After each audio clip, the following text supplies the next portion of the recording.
आणि आता बातमी पुण्यातून। पुण्यातील महात्मा ज्योतिराव फुले वाड्यामध्ये ओबीसी समाज आणि नेत्यांची बैठक सुरू झालेली आहे। मराठा आरक्षण जीआर विरोधात याचिका दाखल करण्याबाबत ही बैठक घेतली जाते। या बैठकीला ओबीसी नेते लक्ष्मण हाके आणि वकील मंगेश ससाणे हे देखील उपस्थित आहेत। कालच मराठा आरक्षणाचा जीआर काढला गेला आणि या जीआर विरोधात ओबीसी नेते आक्रमक झालेले आहेत।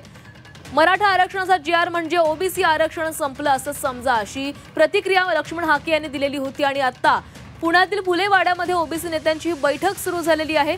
महत्त्वाचे नेते या बैठकीला उपस्थित आहेत आणि चर्चा केली जाणार आहे। सरकारच्या निर्णयाला आव्हान देण्याचा देखील विचार सुरू आहे आणि याचाच संदर्भात या बैठकीमध्ये चर्चा केली जाणार आहे। मराठा आरक्षण जीआर विरोधात याचिका दाखल करण्याबाबत ही बैठक बोलावण्यात आलेली आहे। या बैठकीला ओबीसी नेते लक्ष्मण हाके आणि वकील मंगेश ससाणे हे उपस्थित आहेत। बरेच आणखी देखील ओबीसी नेते या ठिकाणी उपस्थित आहेत। आज चर्चा केली जाणार आहे। पुढची नेमकी पावलं काय असतील या संदर्भात चर्चा केली जाईल। कालच मराठा आरक्षणासंदर्भात जीआर काढला गेला आणि या जीआर नंतर अनेक ओबीसी नेते हे आक्रमक झालेले आहेत।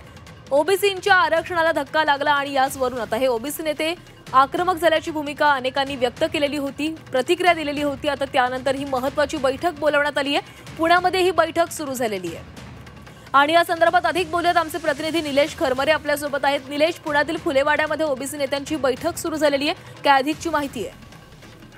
खरं तर काल ज्या प्रकारे मनोज जरांगेंच्या आंदोलनानंतर सरकारने जो जीआर काढलेला आहे त्याच्या विरोधात या ठिकाणी आता ओबीसी समाजातले जे नेते आहेत ते या ठिकाणी आता दाखल झालेले आहेत।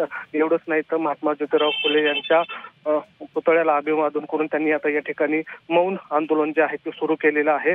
महात्मा फुले रणांगणात या ठिकाणी ते बसून आता या ठिकाणी मौन आंदोलन सुरू करत आहे। सरकारने जो जीआर काढलेला आहे त्याच्या विरोधात आणि त्याचा निषेध करण्यासाठी या ठिकाणी आता ओबीसी नेते मनोज जरांगे, ओबीसी नेते जे आहेत लक्ष्मण हाके आणि त्यांच्यासोबत ॲडव्होकेट मंगेश ससाणे हे या ठिकाणी आता मौन आंदोलनाला बसलेले आहेत। आपण थेट दृश्यांमध्ये पाहतो की फुलेवाड्यातला हा परिसर आहे आणि या परिसरामध्ये आता ते सरकारच्या निषेधासाठी या ठिकाणी आता आंदोलनाला बसलेले आपल्याला पाहायला मिळतात। ज्या प्रकारे मनोज जरांगेंच्या मागणीनंतर सरकारने जीआर काढला त्याचा निषेध म्हणून या ठिकाणी आता ते मौन आंदोलन करताना आपल्याला पाहायला मिळतात।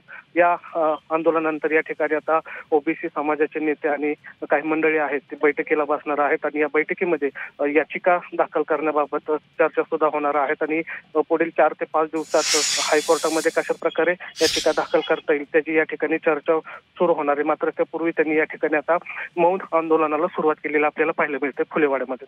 नक्कीच निलेश, धन्यवाद दिलेल्या अपडेटसाठी।